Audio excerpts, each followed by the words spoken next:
Salut les amis, comment vous allez?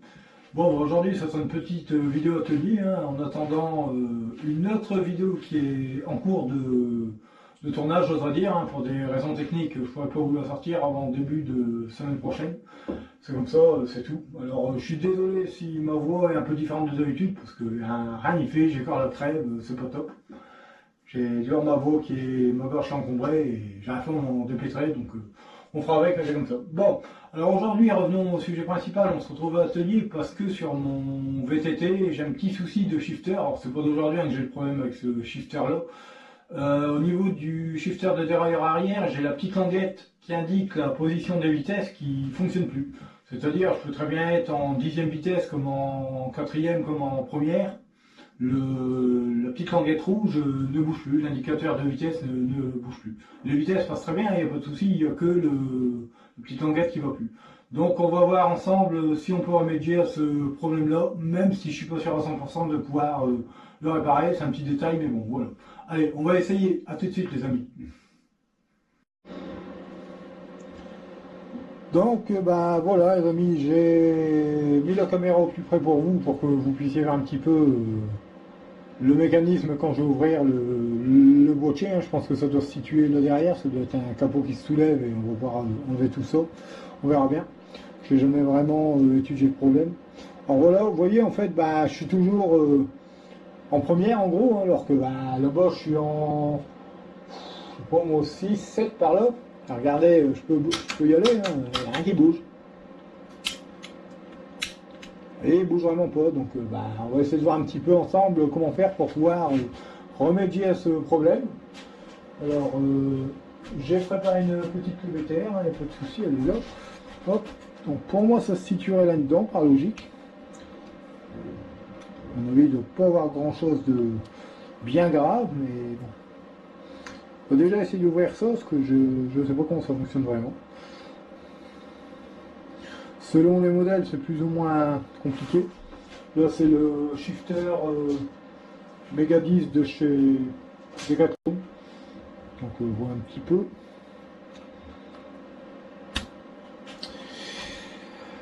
Et je sais pas du tout s'il faut démonter que ça, la partie en dessous, j'en sais rien. Ça n'a pas l'air de trop bouger et j'aime pas. Donc je vais retourner la manette et puis je reviens vers vous. Allez, à tout de suite. Donc j'ai retourné la manette, hein, comme je viens de le dire. Hein. On va, désolé si je bouge, c'est pas évident. On va dévisser les petites vis qu'il y a là. Hein. Pour moi c'est plus logique, j'espère pas faire de conneries. J'espère pas faire pire que mieux, mais pour si peu, ça serait dommage pour un petit détail comme ça. Ça gêne pas, hein, ça n'empêche pas de faire fonctionner le VTT, hein, loin de là, mais j'aimerais bien quand même avoir mon petit indicateur pour savoir à peu près la fourchette de vitesse dans laquelle je suis quand je roule. Ce serait quand même mieux. Ouais, ok. Maintenant, on va voir comment ça se comporte. Ouais, apparemment ça a l'air bon ce que j'ai fait. Je vais retourner un petit coup la manette.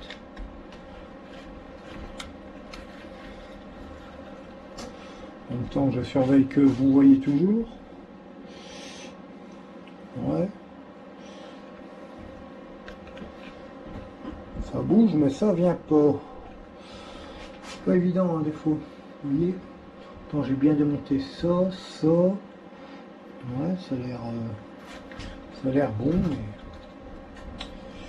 pas toujours évident. Bon, c'est ce qu'on va faire. Je vais essayer de démonter la partie supérieure et je reviens vers vous et je vous expliquerai. Bon, ben les amis, pour finir, j'ai dû complètement démonter le shifter du cintre, hein, parce que franchement, c'était pas top top, et puis ben, pour trouver un peu comment ça se démonte, c'est plus facile. Donc, quitte à bouffer un câble derrière, hein, tant pis, mais voilà, faut tout démonter, c'est bien plus simple pour tout le monde. Donc voilà un petit peu. Donc vous vous retrouvez avec le shifter, hein, je l'ai déjà démonté, j'ai compris ce qu'il y avait, j'ai résolu le problème, donc il faut vraiment tout démonter, enfin, tout démonter. Tout sauf une vis, j'oserais dire, donc celle du dessus, ouais. Il n'y a pas de souci, on la démonte. Hein. Hop, voilà un petit peu. Hein. Faites attention à rien perdre parce que je vais vous mentir, j'en ai perdu une toute petite déjà, je l'ai foutu partir, je sais pas où. Donc j'en retrouve une. Donc celle du dessus, vous l'enlevez, vous retournez au shifter. Vous voyez celle qui est ici normalement. Normalement il y a une toute petite ici, je l'ai paumée, donc vous l'enlevez sans la perdre. Vous enlevez celle-ci et celle-ci. Voilà. Donc avec un tournevis adapté, hein, bien sûr, avec le bon embout si vous avez tout flingué. Donc comme j'avais fait au départ, il n'y a pas de souci. Voilà.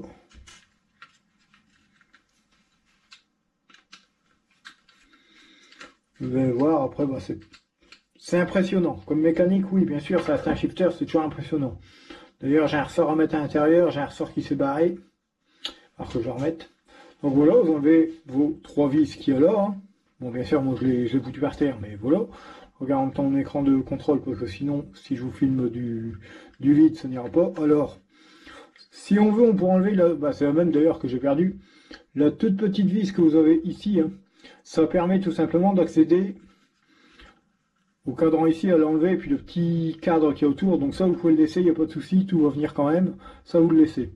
Alors par contre, quand vous allez démonter, c'est pareil, le bloc complet, l'aiguille, elle fait ça en fait, en gros. Elle passe là, hop, elle passe là à l'intérieur, et elle revient dans un mécanisme avec une glissière, vous allez voir, c'est même ça qui a fait que ça a cassé, c'est cassé, je peux pas réparer, hein, d'ailleurs, vous allez comprendre.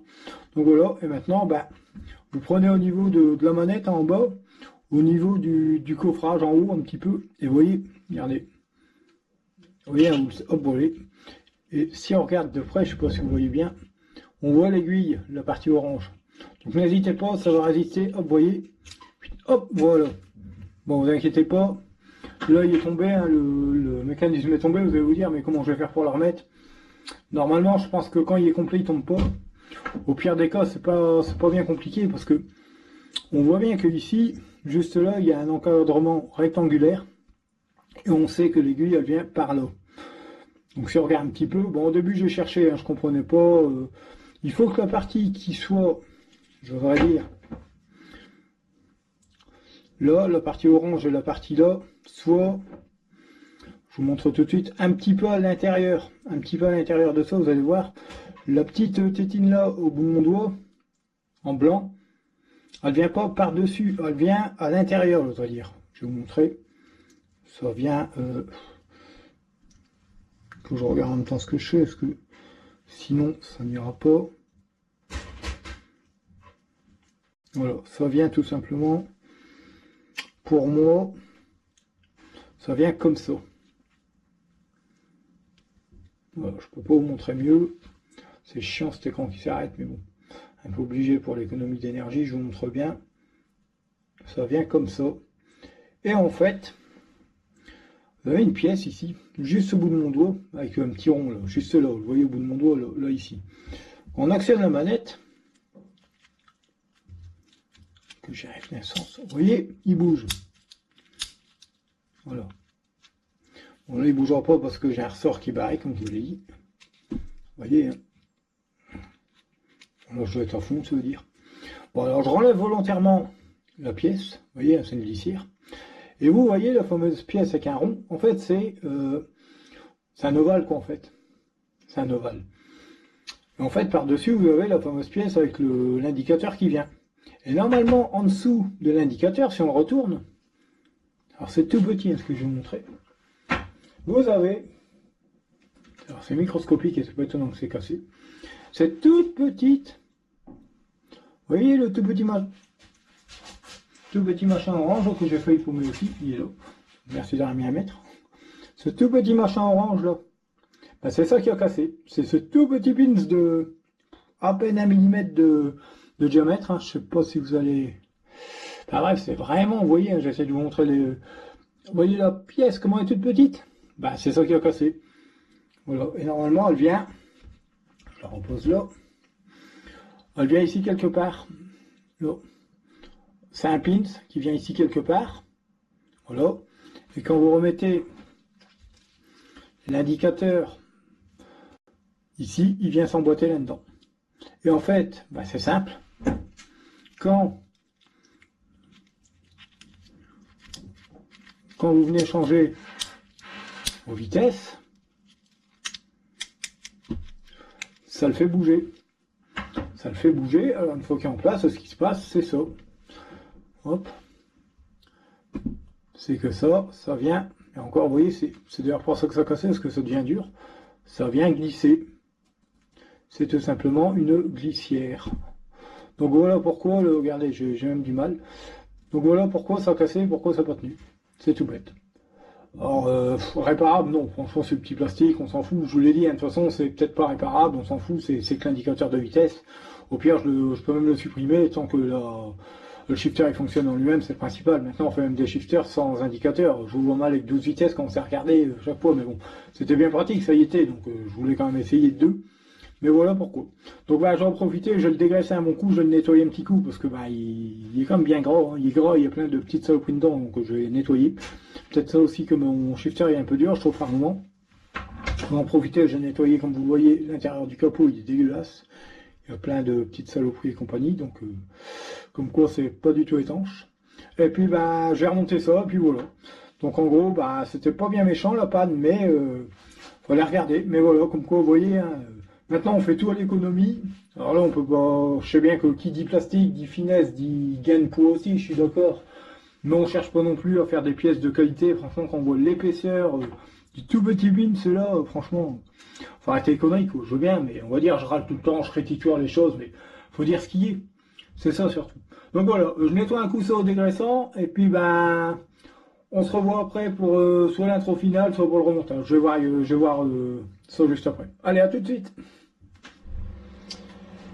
Bon, bah voilà, les amis, j'ai réussi à remonter avec un peu de mal le capot du shifter. Je vais vous expliquer pourquoi. Je vais pas vous montrer parce que franchement, c'est une merde, je vais pas dire. En gros, si vous devez démonter le shifter, vous pouvez être sûr que c'est une opération où il faut un peu de patience. Hein, parce que pour le remonter avec le petit ressort, qui vient ici quelque part sur le côté, qui vient faire le tirage de rappel, c'est-à-dire celui quand vous montez vos vitesses, vous avez un ressort qui permet quand vous descendez vos vitesses de l'entendre ça clic clic clic.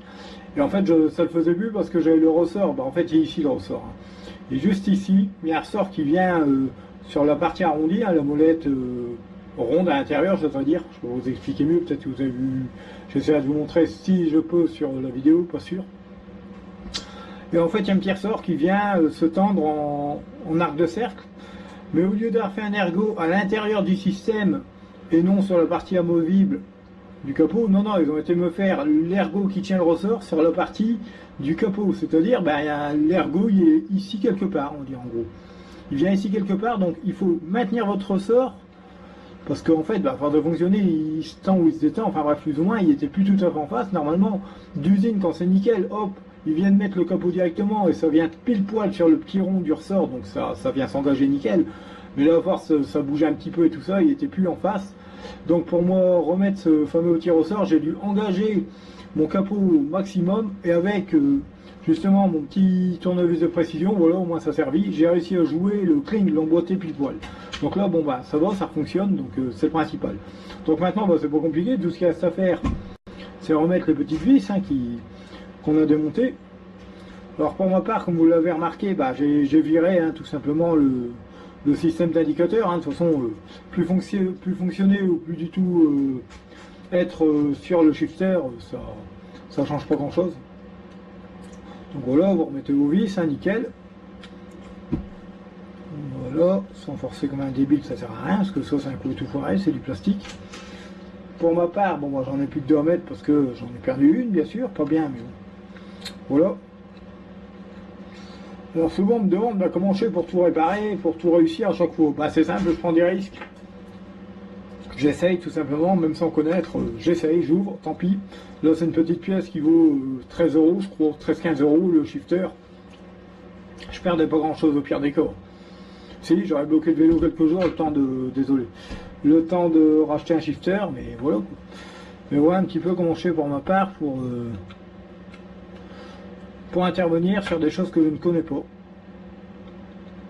J'essaye, tout simplement. C'est en essayant qu'on apprend, et si on a peur de ne pas essayer, on n'avancera pas beaucoup, et c'est là qu'on fait de la perte d'argent, j'oserais dire, parce que si on peut réparer soi-même de nos jours, franchement, c'est franchement économique. On va me dire, ouais, mais j'ai pas les capacités, gna gna gna, parce que vous pensez réellement que moi je les ai.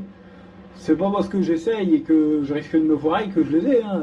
J'essaye, c'est tout. Donc voilà, j'ai remonté mon shifter en lui-même, hein, le boîtier et compagnie.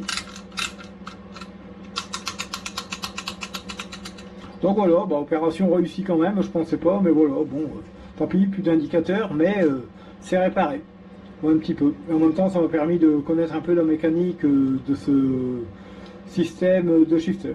Voilà un petit peu les amis, donc je remonte ça sur le cintre et puis bah, je reviens vers vous. Allez, à tout de suite.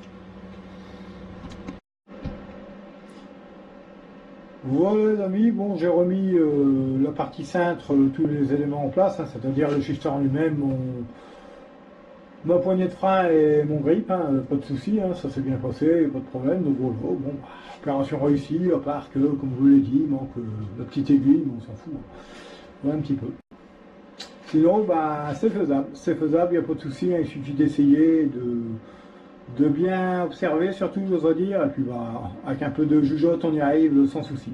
Donc voilà, voilà pour l'opération. Bon, ben voilà, les amis, j'ai essayé l'opération, ça a fonctionné plus ou moins, on va dire, j'ai réussi à me dépanner, hein. Après, j'espère surtout que dans cette vidéo, ça va pouvoir vous aiguiller, j'oserais dire, si jamais vous avez le même modèle de shifter, après que ce soit du 7, du 8, du 9, du 10, même du 11, je sais pas s'ils en font chez Decathlon du méga ratio, ça s'appelle le shifter lui-même.